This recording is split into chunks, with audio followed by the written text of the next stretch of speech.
in the midst of a huge transformation where our peers, communities, and workplaces are all really melding into one. Welcome to Reimagining Company Culture. My name is Christina Giordano, she, her, and hers, and I am the Senior Partnerships Manager here at AllVoices. Today, I am very excited to welcome our next guest onto the interview series, Michelle Arieta. She is the Chief People Officer at Domino Data Lab. Michelle, thank you so much for being here. If you want to share a little bit about yourself for our listeners, including your pronouns and when you were younger, do you remember how exactly you answered the question, what do you want to be when you grow up? Yeah, thanks for having me, Christina. Thanks for the introduction. I appreciate it. Yeah, it's a great question. Great way to open the session. She, her, and hers is what my pronouns. I was always really into science and specifically life sciences. I grew up on the Bay in San Francisco, and I was really curious how things worked. I always took things apart. I didn't always put them back together. And when I was younger, I would put on my rain boots and I would just go walking around at low tide.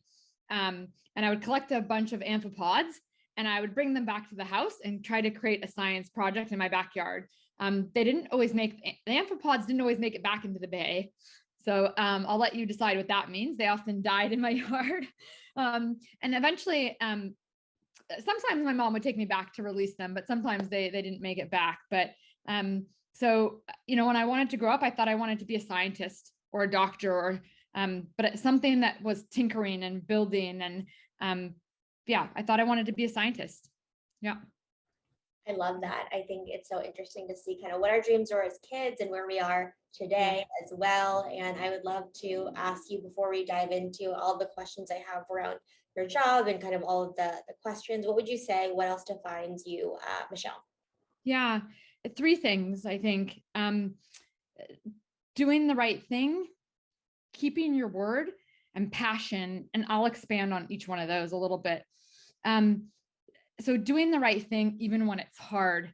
And so there's a Latin expression, summum bonum, meaning the highest or the ultimate good. You can Google it. And I think in my role as a chief people officer and in life, we're often faced with a lot of really hard choices where human beings are often the center of the issue. So I use this as a guiding post, and people at Domino know that it's like a core tenet of mine. So doing the right thing. And I think, but even when it's really hard, and keeping your word. If you say you're going to do something, keep that promise. Your connection with employees, my connection with employees, other relationships is about maintaining honesty and loyalty.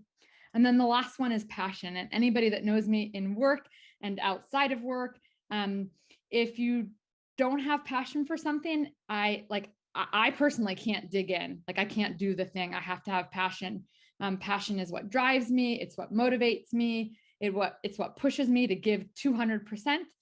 People also that work with me know that I don't give like 100% isn't in my vocabulary. It's 200% all the way for things both in my personal and professional life. So making choices based on things that you're passionate about is really important to me. People often tell me that I'm fearless when it comes to things that I'm passionate about and that I'll dive in. I love that. I think that is so important, how we choose to show up, what we're passionate about, and what we do on a day-to-day basis. Our actions, they definitely matter in terms of, creating an environment where everyone feels like they can do their best work as chief people officer. How do you see kind of company culture manifest in qualitative and quantitative ways? How do you think about measuring that? Yeah, this is a good question. Yeah, this is a great question. Obviously, I'm a chief people officer at a company that has a platform in the data science space, but it's something that I've always been passionate about. So some people think that you can't measure culture because it's an ever-moving target made up of the organization's values, beliefs, and assumptions. Culture isn't always tangible. That is true. It reaches beyond formal processes, and it really captures how we engage with each other, our customers, and our partners. Or some might say, I'm sure you've heard the expression, it's what we do when no one is looking. However, I love data and using it to tell a story and measure performance. From quantitative perspective, some ways that we measure culture, so our culture amp engagement score would be the quantitative equivalent to like an NPS, for example. So would be the engagement sort of version of that. I call it the EPS, the employee sort of version of that. This is just one data point of a culture survey. Some listeners may be familiar with the tool, which allows you to survey many aspects of culture, including remote engagement, manager and leadership, and career development, to name a few. It also allows you to really dig into the data and understand the perspective of different team levels of the company and demographics, how different groups are experiencing culture. So it's a really, really powerful tool. Other ways to measure culture quantitatively include attrition. So if you are seeing an increase or certain pockets of the company that may be a signal that there are issues with culture on a specific team. Employee referrals, if employees aren't referring their contacts, this may be another signal that they aren't happy with the culture. We also track our candidate experience really closely. So that's another one, candidate experience. We have a tool that allows us to do that. The other thing I would say, our team members are brand ambassadors, so we expect them to model our culture and values during the hiring process. If a candidate has a negative experience, we see that as a reflection of our culture and areas to improve. On the other hand, you asked ways to measure it qualitatively, include how well an organization communicates. So this is a really big one. Agility, environment, leadership, exit interviews give us cues and insight in how and why people are leaving. They may not always say the culture, right? They may not always say the culture, but we can glean into if there may be issues based on what they say. We pay attention to the questions people ask during our all hands. So we moderate an all hands at the end of every all hands, which we hold monthly, as signals of topics they care about. We reflect on our values frequently to see if they represent our culture and have made changes to them over the years. On the HR team, we listen to what employees say and don't say. I think it's even more important from that standpoint, like what are they not saying? And that can also be a gauge on how people are feeling about the culture. So I think from a qualitative and quantitative, there's actually a lot that you can do.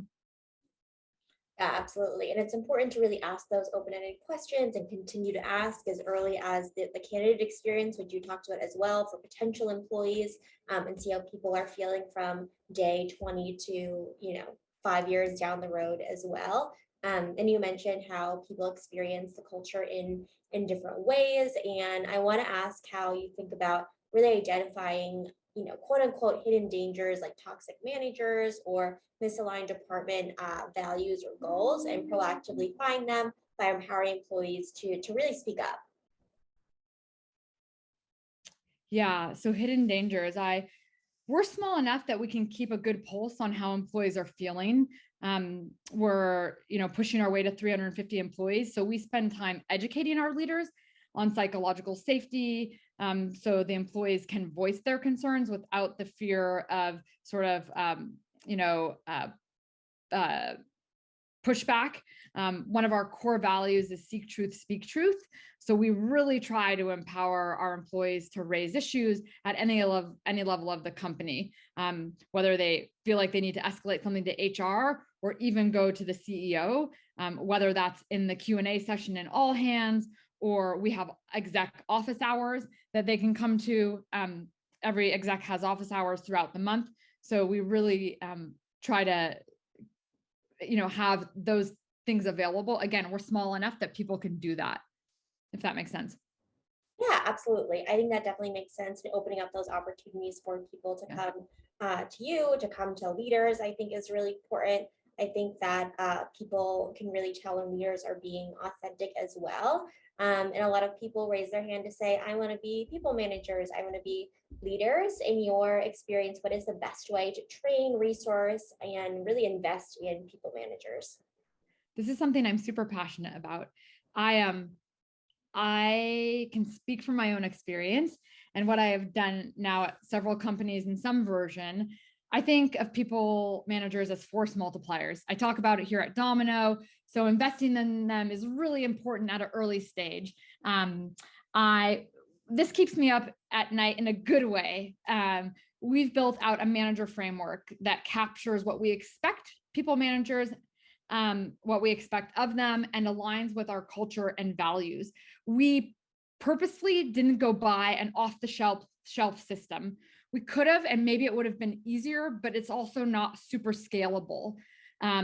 This includes, so what it includes a manager development series for all of our managers, and it hits on topics like hiring, performance management, team development, culture, psychological safety. But as I said earlier, it aligns back to our culture and our values. So it's scalable. And as we grow, we can edit and tweak things. During the workshops, we talk a lot about challenging scenarios. So it's situational, and which I think is really practical, and how they can approach them, and leveraging the expertise from more seasoned managers. So we purposefully put different levels of managers and leaders in each workshop. And managers make close connections during these workshops that they continue after on their own, creating a group of managers that they can trust and reach out to when needed. So almost like cohorts of managers that they can partner with after the training. Does that answer your question? Yeah, absolutely. I think there's a lot to be said for cohort-based learning as well, especially for seasoned managers who want to learn new things, and also for new managers who really want to learn from the best as well. And talking to people too, hearing their experiences is really important as well. What would you say is the difference between a quote unquote good and great leader? I think there's three things. Maybe there's a longer list somewhere out there, but I think one is someone who's able to create the vision and bring everyone along on the journey. Two, maximizing everyone's full potential. A really great leader is able to tap into the one thing, or what I call is the superpower that makes them tick, and then leverage that. And then the last one is helping the team together achieve what they didn't think was possible. So those three things, and I think it's really important. Absolutely. I think having the ability to maximize everybody's potential, understand what your superpower or skills are, and then align that with business goals, department goals is really important. And again, building that trust too. I think over the last, especially 2 years, we've seen the role of managers and especially leaders change to really lead with empathy, and continue those conversations. And we've all had conversations around feeling just burned out from work, but also the many different roles we play in life. In terms of burnout, how should managers proactively set up a framework or quote unquote non-negotiables on their team to really proactively prevent folks from hitting that point of burnout? Yeah, this has come up more and more in the last couple of years, because everyone has gotten a little glimpse into people's lives through Zoom, through children in the background. Burnout's become more and more, or we've gotten more of a glimpse of it, Christina, right? Because of just the world around us. So I think, the first thing is modeling, as a leader, modeling work-life balance blend. Managers set the tone. I think as leaders, and I can speak from experience, I do not always model the best work-life balance and blend. I'm going to go on record and say that, but I think managers have to set the tone. So that's really important. The second one is checking in with each team member at least every other week and ask, how are you doing? And do it from an authentic place. Employees can tell when you're not authentic. If you're just doing it as a check the box exercise, they know. It's like you have a calendar reminder, check in with Christina. They know. Come from an authentic place. And the last thing is listen to what people are saying and not saying. What are they not saying? That's really important. Look for early signs of burnout. For example, sending emails at odd hours, not taking PTO. We do a PTO audit here twice a year because we have how many startups have and companies have unlimited PTO policies. Right. I think that they're great, but like make sure late on projects when they weren't historically, decreasing quality, feedback from others, or do they usually take feedback from others and now all of a sudden they're being really abrasive about it? So look for like leading. A lot of time we talk about leading and lagging indicators with OKRs. What about in people? Are there leading indicators about, what they're not saying? Absolutely, what people are not saying. And I think that's a good example too, in terms of if somebody is late on a project or you feel their energy being stressed out, really taking the time to have a conversation, understand the why and the context around that too, and the gift of time. I think you're right. A lot of people have, unlimited PTO, or they say take as much time as you need, but really making sure that people are taking time to reset, and bring their best selves to work. I think over the past few years, we've also seen a lot of innovation, specifically in the people and talent space as well, in a variety of ways, because we had to, business as usual is out the window. Is there an innovation that you have seen, whether it's, 4-day work week, asynchronous work, what we were talking about with a focus on mental health and burnout, supporting working parents, the list can go on, that you are really excited by? Yeah, I can talk about a couple of things that we've done here. I think there's a lot happening in the space, and I think some things were purpose fit the for the time of the pandemic, and then and some things will carry on after the pandemic. One thing that we implemented during the pandemic that we then phased out, but then something else sort of came out of it, was something called Domino Days. So during the pandemic, people really needed a day off, and we did it, but needed to do it together. So during the pandemic, we did 1 day a month called Domino Days, and everybody took the day off together. We had unlimited PTO, but it was something we did together. So once a month, we did a day called Domino Days. Now that we're heading back into the office, we're not doing that. But what we've realized is that the company still needs this sort of time together. So Domino Days have moved into a Domino week. So instead, we're going to close the office the week between Christmas and New Year's every year. And so we did that this year. And so that's something that's emerged for us as a company out of this. And so it's really interesting because we didn't do that before, and it's sort of an evolution. Another thing for us is just sort of the focus on wellness and whole person. And not that we weren't, but what's sort of become traditional benefits versus whole person and whole being, if that makes sense. And so we implemented two wellness benefits, one around not just gym membership, but like what I think is wellness and what you might think is wellness are different. So our wellness benefit is very broad, and it's a cash stipend, and I can use it for a Peloton bike, but you might want to use it for a date night. So you can use it for that. You can use it for camping gear. You can use it for a meal kit.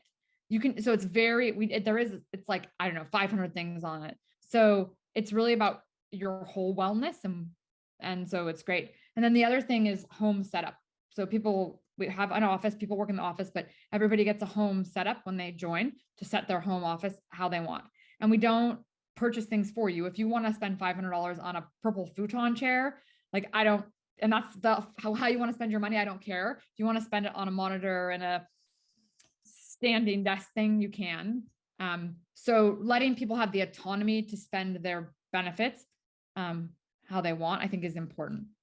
Yeah, I think that's a good example of personalization at scale. I was talking to someone the other day, and he was talking about how his kind of mental health benefit is getting an Instacart subscription because he doesn't want to take 6 children to the grocery store, and someone else who doesn't have kids, let's say, in their household, would want to use it for something else. So making sure that you're understanding and meeting folks where they are is really important. Kind of shifting a little bit too, in terms of your experience as a people leader. So not necessarily at your organization or places you worked at, but are there any common mistakes you see organizations making, especially high growth people teams, in their strategy? Yeah. I mean, I can definitely speak from personal experience. I've been fortunate enough to work at 4 startups, So I can speak from my experience and also what I see around town. Doing too much too fast. You can only introduce change if the company has the appetite for it. If you do too much, nothing will stick. The company is already going through so much change at a startup in so many other departments. And then you want to throw so much at it. So you have to make sure what you're going to do and what change you're going to introduce as a people leader aligns with the company goals and objectives. And then what you're going to do, the company has an appetite for. The second thing I would say is not having a principled approach and really thinking through the why are we doing this? And I mean, no, really, why are we doing this? Like, keep asking yourself why. What evidence do we have? Is there a problem? And what do we think will be different from the change? So using data, I'm going to say that again, using data to drive the approach for change. Absolutely. I think data is really important, especially asking people kind of how they're feeling as well. And data can always change too. Is there something, I guess, a flip side or opposite question is a must-have for people leaders that they need to have in their strategy to be successful in the future, knowing what we know now? Yeah, there's three things. So understanding the business in and out. This will help them be true thought partners with their leaders. And I know a lot of people like, oh, I want to have a seat at the table. And I think it's really just understanding the business, and that will get you where you want to be. They will come to you for the things that you want them to, but you need to understand the business. You need to understand, the company objectives. Why you need to understand doesn't mean you need to understand like every widget in engineering and everything in product, but you need to have an understanding of the business, the customers we sell to, our positioning in the market. If there's a Gartner or Forrester report and you don't understand how to read it, as the head of people, you then go to the CMO and have them walk you through it. You need to understand those types of things. The second thing is empathy. And that doesn't mean you need to be warm and fuzzy and all of that, but you need to have empathy, and you need to be able to understand the point of view at all levels and for all roles in the company. So that means just because you sit as the highest leader in the people function, you need to have empathy for the person that sits at the reception desk. You need to have empathy for the frontline engineer, for the CSM dealing with fires with customers. So you need to have empathy at all levels. And the last thing is an analytical mindset. And this might be harder for some people. I know for me that it is.